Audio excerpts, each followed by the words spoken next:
Hey guys welcome back to ആർകെനെക്സ്. നമ്മൾ ഇന്നിവിടെ ഡിസ്കസ് ചെയ്യുന്നത് ജൂൾസ് ലോ അല്ലെങ്കിൽ ജൂൾ നിയമമാണ്.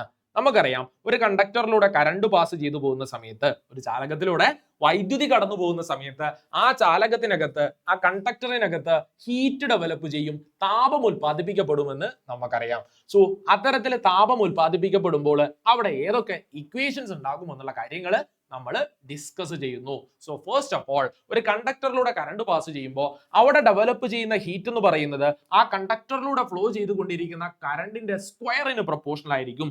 സോ നമുക്ക് പറയാം, ഹീറ്റ് എച്ച് എന്ന് പറയുന്നത് അവിടെ ഫ്ലോ ചെയ്തുകൊണ്ടിരിക്കുന്ന കറണ്ടിന്റെ സ്ക്വയറിന് പ്രൊപ്പോർഷണൽ ആണ്. അതുപോലെ തന്നെ അവിടെ ഡെവലപ്പ് ചെയ്യുന്ന ഹീറ്റ് എന്ന് പറയുന്നത് ആ എടുത്തിരിക്കുന്ന കണ്ടക്ടറിന്റെ റെസിസ്റ്റൻസിന് പ്രൊപ്പോർഷണൽ ആണ്. മാത്രമല്ല, അവിടെ പ്രൊഡ്യൂസ് ചെയ്യപ്പെടുന്ന, ഉൽപ്പാദിപ്പിക്കപ്പെടുന്ന ഹീറ്റ് അല്ലെങ്കിൽ താപം എന്ന് പറയുന്നത് അവിടെ ഫ്ലോ ചെയ്തുകൊണ്ടിരിക്കുന്ന കറണ്ട് എത്ര നേരത്തേക്കാണോ ഒഴുകുന്നത് ആ ടൈമിനും പ്രൊപ്പോർഷണൽ ആണ്. So heat is proportional to time. Clear അല്ലേ? സോ ഈ മൂന്ന് പ്രൊപ്പോർഷണാലിറ്റിയും കൂടെ ചേർത്ത് എഴുതിയാൽ നമുക്ക് കിട്ടും H is equal to I square R T എന്ന് നമുക്ക് ഇക്വേഷൻ കിട്ടി. സോ ഒരു കണ്ടക്ടറിനകത്ത് ഡെവലപ്പ് ചെയ്യപ്പെടുന്ന ഹീറ്റിന്റെ ഇക്വേഷൻ എന്ന് പറയുന്നത് H is equal to I square into R into T ആണ്. ഐ എന്ന് പറയുന്നത് കണ്ടക്ടറിലൂടെ ഫ്ലോ ചെയ്തുകൊണ്ടിരിക്കുന്ന കറണ്ട് ആണ്. ആർ എന്ന് പറയുന്നത് ഈ കണ്ടക്ടറിന്റെ റെസിസ്റ്റൻസ് ആണ്, അല്ലെങ്കിൽ പ്രതിരോധമാണ്. ടി എന്ന് പറയുന്നത് അവിടെ കറണ്ട് ഒഴുകിക്കൊണ്ടിരിക്കുന്ന സമയമാണ്. ക്ലിയർ അല്ലേ? So H is equal to I square R T എന്ന് പറയുന്നത് അവിടെ ഡെവലപ്പ് ചെയ്യുന്ന ഹീറ്റിന്റെ ഒന്നാമത്തെ ഇക്വേഷൻ ആയിട്ട് നമുക്ക് പറഞ്ഞു വെക്കാം. നോക്കണേ, ഓംസ് ലോ പ്രകാരം നമുക്കറിയാം എന്താ, ഫ്രം ഓംസ് ലോയിൽ നിന്നും നമ്മൾ പഠിച്ചു വെച്ചിരിക്കുന്ന കാര്യമാണ് V is equal to I into R. Voltage അല്ലെങ്കിൽ potential difference is equal to current into resistance ആണ്. കറണ്ട് ഇൻറ്റു പ്രതിരോധമാണ്. അയാളെ ഞാൻ വെട്ടിയിലാക്കി. നോക്കണേ, V is equal to I into R. ഈ ഇക്വേഷനിൽ നിന്നും നമുക്ക് കറണ്ടിന്റെ ഇക്വേഷൻ കിട്ടും. എന്താ കറണ്ടിന്റെ ഇക്വേഷൻ? കറണ്ടിന്റെ equation I is equal to V divided by R ആണ്. So current I is equal to V by R എന്ന് പറയുന്നത് ഒന്നാമത്തെ ഇക്വേഷനിൽ സബ്സ്റ്റിറ്റ്യൂട്ട് ചെയ്ത് നോക്കിയാലോ? സബ്സ്റ്റിറ്റ്യൂട്ട് ചെയ്യാണ്. H is equal to I square R T എന്ന് പറയുന്ന ഇക്വേഷനകത്ത് current I is equal to V by R നമ്മൾ സബ്സ്റ്റിറ്റ്യൂട്ട് ചെയ്യുന്നു. നോക്കണേ, സബ്സ്റ്റിറ്റ്യൂട്ട് ചെയ്ത് കഴിഞ്ഞാൽ നമുക്ക് കിട്ടും H is equal to I square. ഐക്ക് പകരം വി ബൈ ആർ കൊടുത്തു. വി ബൈ ആറിന്റെ സ്ക്വയർ, വി ബൈ ആറിന്റെ square into R into T. സംശയമുണ്ടോ? ഇല്ല. നോക്കണേ, വിന്റെ സ്ക്വയർ വി സ്ക്വയർ ആണ്, ആറിന്റെ സ്ക്വയർ ആർ സ്ക്വയർ ആണ്, ഇൻറ്റു ആർ ഇൻറ്റു ടി. മുകളിൽ ഒരു ആറ്, താഴെ രണ്ടാറ്. ക്യാൻസൽ ചെയ്തൂടെ? ക്യാൻസൽ ചെയ്ത് കഴിഞ്ഞാൽ നമുക്ക് കിട്ടും H is equal to V square divided by R into T. ഇത് ഹീറ്റിന്റെ മറ്റൊരു ഇക്വേഷൻ. സോ ഹീറ്റിന് രണ്ടാമതൊരു ഇക്വേഷൻ നമുക്ക് കിട്ടി. H is equal to V square by R into T. Simple അല്ലേ? എളുപ്പമല്ലേ? So H is equal to I square R T എന്ന് പറയുന്നത് ഒന്നാമത്തെ equation, H is equal to V square by R into T എന്ന് പറയുന്നത് രണ്ടാമത്തെ equation ആയിട്ട് നമുക്ക് കിട്ടി. ഇനി നോക്കണേ, നമുക്കറിയാം I is equal to V by R ആണ്, അല്ലെങ്കിൽ V is equal to I into R ആണ്. അങ്ങനെയാണെങ്കിൽ റെസിസ്റ്റൻസിന് ഒരു ഇക്വേഷൻ കിട്ടൂലേ? റെസിസ്റ്റൻസിന് ഒരു ഇക്വേഷൻ കിട്ടും. R is equal to V by I. എന്താ കിട്ടിയത്? R is equal to V by I ആണ്, ഓംസ് ലോയിൽ നിന്ന് തന്നെ. സോ ഇയാളെ ഞാൻ സബ്സ്റ്റിറ്റ്യൂട്ട് ചെയ്യുന്നു. H is equal to I square R ടിക്കകത്ത് ആറിന് പകരം ഞാൻ കൊടുത്തു വി ബൈ ഐ. സബ്സ്റ്റിറ്റ്യൂട്ട് ചെയ്ത് കഴിഞ്ഞാൽ കിട്ടും H is equal to I square into ആറിന് പകരം സബ്സ്റ്റിറ്റ്യൂട്ട് ചെയ്തു V divided by I into T. നോക്കണേ, മുകളിലെ രണ്ടായി, താഴെ ഒരായി. ക്യാൻസൽ ചെയ്തു. അപ്പൊ എനിക്ക് കിട്ടി H is equal to I V T എന്ന് പറഞ്ഞ മൂന്നാമത്തെ ഇക്വേഷൻ. സോ ഓർത്തു വെക്കാം, ഹീറ്റിന്റെ, താപത്തിന്റെ അളവ് കണ്ടുപിടിക്കാനുള്ള മൂന്നാമത്തെ ഇക്വേഷൻ നമുക്ക് കിട്ടി. H is equal to I V T ആണ്. സോ മൂന്ന് ഇക്വേഷൻസ് ആണ് നമുക്ക് പറയാനുള്ളത്. ഒന്നാമത്തെ ഇക്വേഷൻ എന്ന് പറയുന്നത് H is equal to I square R T. I current, R resistance, T സമയം. രണ്ടാമത്തെ equation H is equal to V square by R into T. മൂന്നാമത്തെ equation H is equal to I V T. So മൂന്ന് equations ഓർത്ത് വെക്കാം. താപം കണ്ടുപിടിക്കാനുള്ള equation H is equal to I square R T, H is equal to V square by R into T, H is equal to I V T. Simple അല്ലേ? എളുപ്പമല്ലേ? Questions ചെയ്ത് നോക്കാം. Question ഇതാണ്, ഒന്നാമത്തെ ക്വസ്റ്റ്യൻ ഇതാണ്.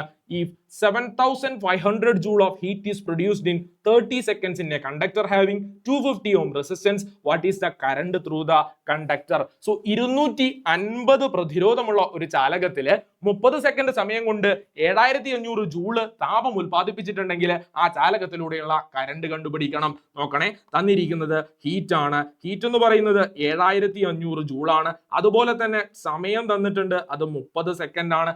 അതിന്റെ കൂടെ നമുക്ക് തന്നു ഇവിടെയുള്ള പ്രതിരോധം റെസിസ്റ്റൻസ് എന്ന് പറയുന്നത് 250 ഓം ആണ് എന്നും തന്നിട്ടുണ്ട്.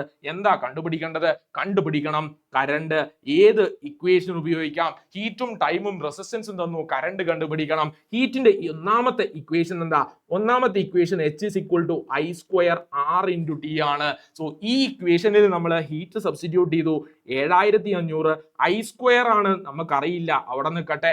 റെസിസ്റ്റൻസ് എന്ന് പറയുന്നത് 250 ആണ്. സമയം എന്ന് പറയുന്നത് 30 ആണ്. So 7500 is equal to I square into 250 into 30. 25 into 3 75, 2 0 കൊടുത്തു. So I square is equal to 7500 divided by 7500. എത്ര കിട്ടും? 7500 by 7500 1 എന്ന് കിട്ടി. So I square is equal to 1 എന്ന് കിട്ടി. I square എന്ന് പറയുന്നത് 1 ആണെങ്കിൽ ഉറപ്പിച്ച് പറയാം I എന്ന് പറയുന്നത് √1 ആണ്. That is equal to 1 ampere എന്ന് ആൻസർ കിട്ടി. സോ ഈ കണ്ടക്ടറിലൂടെ ഫ്ലോ ചെയ്തുകൊണ്ടിരിക്കുന്ന കറണ്ട് എന്ന് പറയുന്നത് 1 ആംപിയർ ആണ്. സിമ്പിൾ അല്ലേ? അടുത്ത ക്വസ്റ്റ്യൻ നോക്കണേ. ക്വസ്റ്റ്യൻ ഇതാണ്, calculate the quantity of heat produced in calculate the quantity of heat produced if 2 ampere current flows for 10 minutes through a heating coil of an electric kettle having 100 ohm resistance. 100 ohm resistance ഉള്ള ഒരു electric കെറ്റിലിന്റെ heating കോയിലൂടെ 2 ampere current 10 minute നേരത്തേക്ക് ഒഴുകിക്കൊണ്ടിരിക്കുന്നുണ്ടെങ്കിൽ കണ്ടുപിടിക്കണം അവിടെയുള്ള quantity of heat, അല്ലെങ്കിൽ താപത്തിന്റെ അളവ് കാണണം. താപത്തിന്റെ ഇക്വേഷൻ എന്തൊക്കെയാ? താപത്തിന്റെ ഇക്വേഷൻ എന്ന് പറയുന്നത് ഒന്ന് H is equal to I square RT, 2 H is equal to V square by R into T, 3 H is equal to IVT. 3 equations ആണ് നമുക്ക് അറിയുന്നത്. തന്നിരിക്കുന്നത് എന്തൊക്കെയാ? കറണ്ട് തന്നിട്ടുണ്ട് 2 ആംപിയർ ആണ്. So I is equal to 2 ampere. പേർ എന്തൊക്കെ തന്നു? കറണ്ട് 2 ആംപിയർ എന്ന് തന്നു. അതുപോലെ തന്നെ സമയം തന്നു 10 മിനിറ്റ് ആണ്. 10 മിനിറ്റിന് നമ്മൾ SI യൂണിറ്റിലേക്ക് മാറ്റണം, 10നെ സെക്കൻഡിലേക്ക് മാറ്റണം. സോ മിനിറ്റിനെ സെക്കൻഡിലേക്ക് മാറ്റാൻ 60 കൊണ്ട് മൾട്ടിപ്ലൈ ചെയ്തു. 10 into 60 600 സെക്കൻഡ് എന്ന് സമയം കിട്ടി. ഇനി ഇവിടെ വേറെ തന്നിട്ടുള്ള കാര്യം എന്താ? റെസിസ്റ്റൻസ് ആണ്. റെസിസ്റ്റൻസ് 100 ഓം. സോ ഡയറക്റ്റ് ഇക്വേഷനിലേക്ക് സബ്സ്റ്റിറ്റ്യൂട്ട് ചെയ്യാം. I തന്നു, R തന്നു, T തന്നു, സബ്സ്റ്റിറ്റ്യൂട്ട് ചെയ്തു. ഹീറ്റിന്റെ equation H is equal to I square R into T. I എന്ന് പറയുന്നത് കറണ്ട് ആണ്. കറണ്ട് 2 ആംപിയർ ആണ്. 2ന്റെ സ്ക്വയർ 4 എടുത്തു. റെസിസ്റ്റൻസ് എന്ന് പറയുന്നത് 100 ഓം ആണ്. ടൈം എന്ന് പറയുന്നത് 600 സെക്കൻഡ് ആണ്. ഇവിടെ നോക്കണേ, 600 into 4 into 100, 6 into 4 6 into 4 24 ആണ്. എത്ര പൂജ്യം ഉണ്ട്? 1 2 3 4 1 2 3 4. സോ നമുക്ക് കിട്ടി 2,40,000 ജൂള് ഹീറ്റ് ആണ് ഇവിടെ പ്രൊഡ്യൂസ് ചെയ്യപ്പെടുന്നത്. സിമ്പിൾ അല്ലേ? എളുപ്പമാണ്. അടുത്ത ക്വസ്റ്റ്യൻ നോക്കണേ. A potential difference of 230 volt is applied across a circuit for 5 minutes.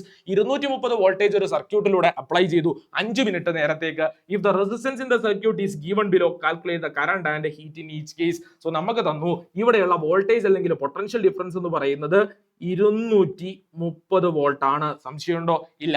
എത്ര മിനിറ്റ് നേരത്തേക്കാ കറണ്ട് ഫ്ലോ ചെയ്യുന്നത്? 5 മിനിറ്റ് ആണ്. സോ ടൈം 5 മിനിറ്റ് അവിടെ കിടക്കട്ടെ. നമ്മളോട് കണ്ടുപിടിക്കാൻ പറഞ്ഞു if the resistance in the circuit, resistance R എന്ന് പറയുന്നത് 115ഉം 230ഉം ആണ്. 2 കേസ് ആയിട്ടാണ് തന്നത്. നമ്മളോട് കണ്ടുപിടിക്കാൻ പറഞ്ഞു ഓരോ കേസിലും ആ സർക്യൂട്ടിലൂടെ ഫ്ലോ ചെയ്തുകൊണ്ടിരിക്കുന്ന കറണ്ട്. സോ 2 കേസ് ആയിട്ട് തന്നെ എടുക്കാം. ഒന്നാമത്തെ കേസിൽ റെസിസ്റ്റൻസ് എത്രയാ? ഒന്നാമത്തെ കേസിൽ റെസിസ്റ്റൻസ് 115 ഓം ആണ്. കറണ്ട് കണ്ടുപിടിക്കാനുള്ള ഇക്വേഷൻ ഓംസ് ലോയിൽ നിന്ന് നമുക്കറിയാം. I is equal to V by R ആണ്.